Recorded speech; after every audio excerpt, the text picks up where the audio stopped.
Jadi ada sebuah berita yang gua rasa cukup serius mengatakan kalau brand DJI itu katanya kena ban di Amerika Serikat. So, gua bakal bahas hal tersebut di sini, tapi ya kita bisa diskusikan bareng-bareng dan ya langsung aja kita bumper dulu.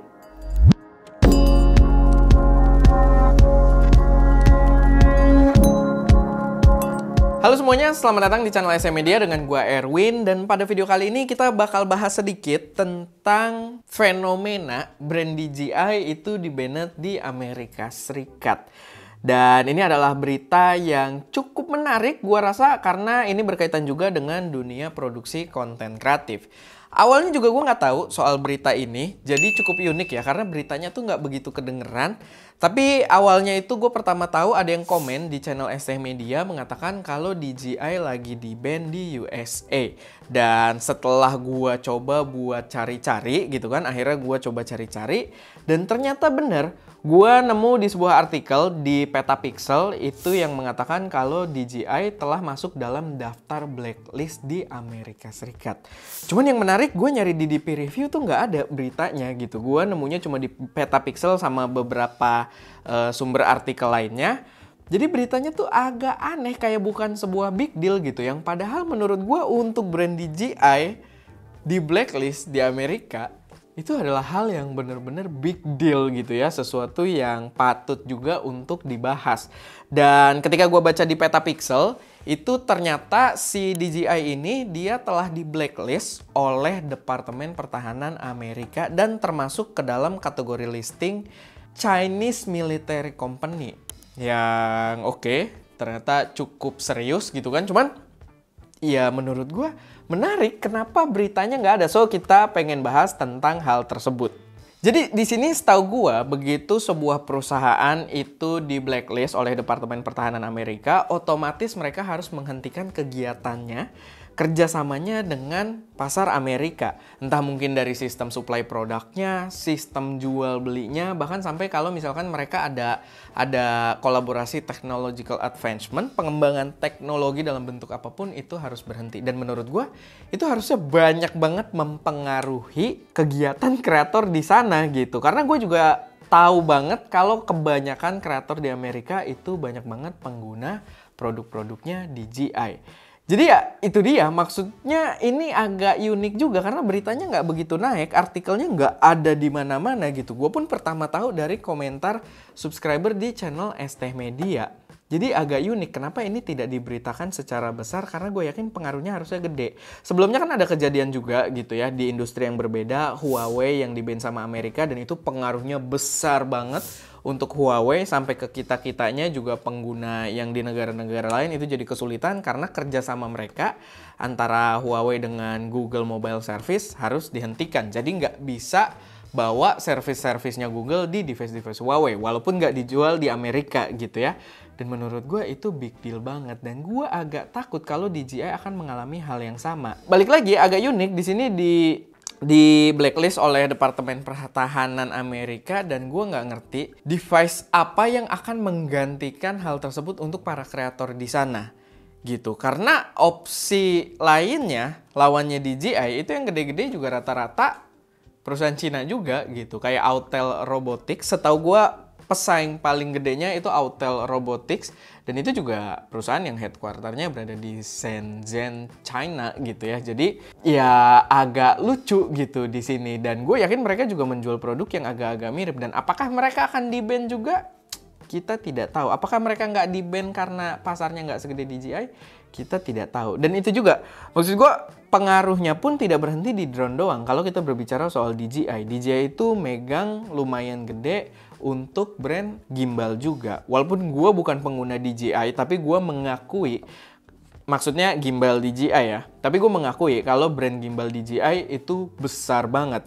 Karena mereka juga udah banyak disupport oleh brand-brand rigging terkemuka juga. Kayak Tilta, SmallRig, Ulanzi. Mereka juga banyak bikin mounting-mounting yang mendukung penggunaan gimbalnya DJI. Buat kayak rigging di mobil dan lain sebagainya. Itu mereka bikin alat-alat pendukungnya juga. Dan menurut gue itu harusnya jadi pengaruh besar dan harusnya jadi pemberitaan yang cukup besar juga. Kecuali ternyata pemberitaan ini tidak terlalu berpengaruh. Cuman gini, tadi kan banyak yang mengatakan juga di kolom-kolom komentar artikelnya, begitu juga pendapat-pendapat di komentar YouTube, itu banyak yang berpendapat kalau ini kemungkinan kejadian yang bakal sama gitu, yang bakal cukup identik dengan yang dialami oleh Huawei. Tadi gue udah sempet singgung juga. Cuman gue pribadi sebenarnya nggak begitu setuju, karena impact dari DJI ini cukup buruk untuk kreator, tapi utamanya di Amerika sana. Gitu, cukup buruk untuk di Amerika. Kenapa? Karena kalau kita berbicara Huawei, dia sebagai brand gadget, menurut gue mereka bukan penguasa pasar. Mereka masih ya makan yang bisa kita bilang persentase-persentase kecil.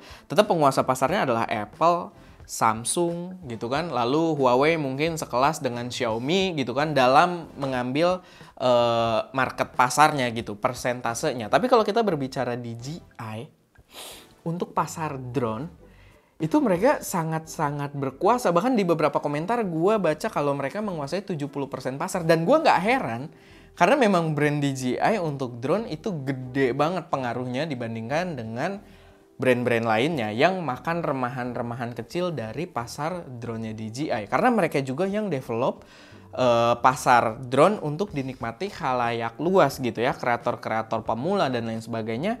Itu DJI yang menurut gue building di pasar tersebut. Jadi pengaruhnya sangat besar. Cuman gue nggak setuju kalau bakal impact-nya itu seburuk itu nyampe ke Indonesia juga. Kenapa? Karena gue sih nggak melihat kalau DJI ada kerjasama yang bergantung banget kayak Huawei dengan Google Mobile Service, yang jadi Google Play Store nggak ada gitu kan, service-service Google jadi pada hilang. Menurut gue di DJI, gue nggak melihat urgensi tersebut. Gue nggak melihat mereka ada menggunakan service-service tersebut. Paling tidak sepengetahuan gue gitu ya. Tapi itu, jadi menurut gue pasarnya akan mungkin bergejolak, tapi nggak akan sebesar itu di Indonesia. Ya kita nggak tahu, tapi ini opini gue aja.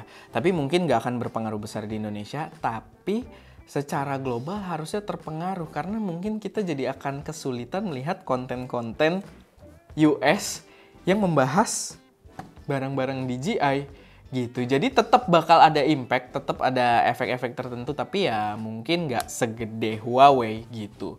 Dan gue akan sangat menyayangkan karena produk DJI dari yang udah gue cobain, gue udah coba si Mini 3 Pro ini, DJI Avata ini dua-duanya menarik banget gitu. Kalian kalau belum nonton DJI Mini 3 Pro ini, gue review waktu itu di Karimun Jawa. Dan kita pakai sebagai orang tanpa background drone sama sekali, itu enak banget gitu. Sistem otomatisasinya, sistem pintarnya, cara dia membuat shot-shot simple yang kita nggak perlu mainin remote-nya, itu oke banget gitu, asik banget. Buat orang yang nggak pernah punya background background pilot drone sama sekali, dia sangat memudahkan gitu. Begitu juga dengan DJI Avata, dia memberikan opsi buat orang yang pengen nyobain FPV tapi nggak mau main yang manual banget. Ini enak banget gitu. Kita udah coba juga, ada videonya juga. Kita waktu itu coba sambil camping mainin DJI Avata. Itu cepet banget buat belajar gitu. Udah gitu dia cocok banget buat pemula, karena kalaupun kecelakaan berkali-kali masih tahan. Kita udah bener-bener kecelakaan berkali-kali dengan Avata ini dan masih on shape gitu kan, masih bisa dipakai terbang dengan performa maksimalnya. Jadi sayang banget kalau DJI pasarnya terpengaruh gitu. Belum lagi kemarin kita juga ada off-roadan ya buat bahas GoPro, tungguin. Kita ada off-roadan bareng Suron Indonesia, dirt bike elektrik, itu seru banget. Dan kemarin Aldi juga tidak punya background pilot drone sama sekali, tapi dia mainin Avata ini dan dapat shot yang gokil-gokil gitu kan, pakai style-style FPV. Dan balik lagi itu di-provide oleh DJI, dan sayang banget kalau misalkan memang industri DJI dalam ya mungkin dari segi penjualnya atau development teknologinya kalau sampai terpengaruh, menurut gue itu akan sangat disayangkan gitu. Karena mereka memang membantu banyak kreator menciptakan konten yang menarik. Dan ya itu aja sih sedikit pembahasan soal materi ini. Tapi ya gini, gue pengen tahu gimana pendapat kalian? Karena gue di sini cuma menjabarkan yang ada di pemikiran gue aja. Dalam riset terbatas gue bacain beberapa artikel. Cuman dengan mereka nggak begitu diberitain kan agak lucu. Apakah sebenarnya impact-nya nggak banyak gitu, nggak signifikan? Cuman gue merasa impact-nya pasti harusnya signifikan gitu ya. Balik lagi silahkan taruh juga pendapat kalian soal berita ini Dan apakah mungkin berpengaruh ke harga juga, nanti jadi lebih terjangkau atau bahkan jadi langka dan harganya jadi lebih mahal? Gue pengen dengar pendapat kalian seputar fenomena DJI di band di USA ini. Oke, paling itu aja. Sedikit informasi dari gue, semoga bisa nambah informasi, semoga bisa nambah wawasan kalian, dan balik lagi silahkan taruh semua pendapat kalian, diskusi kalian di kolom komentar. Karena selalu menarik untuk gue simak juga gitu, dan untuk gue ikutan diskusi di kolom komentar juga. Oke, itu aja. Semoga bermanfaat. Gue Erwin, di belakang kamera ada Ska, dan jangan lupa untuk berkarya.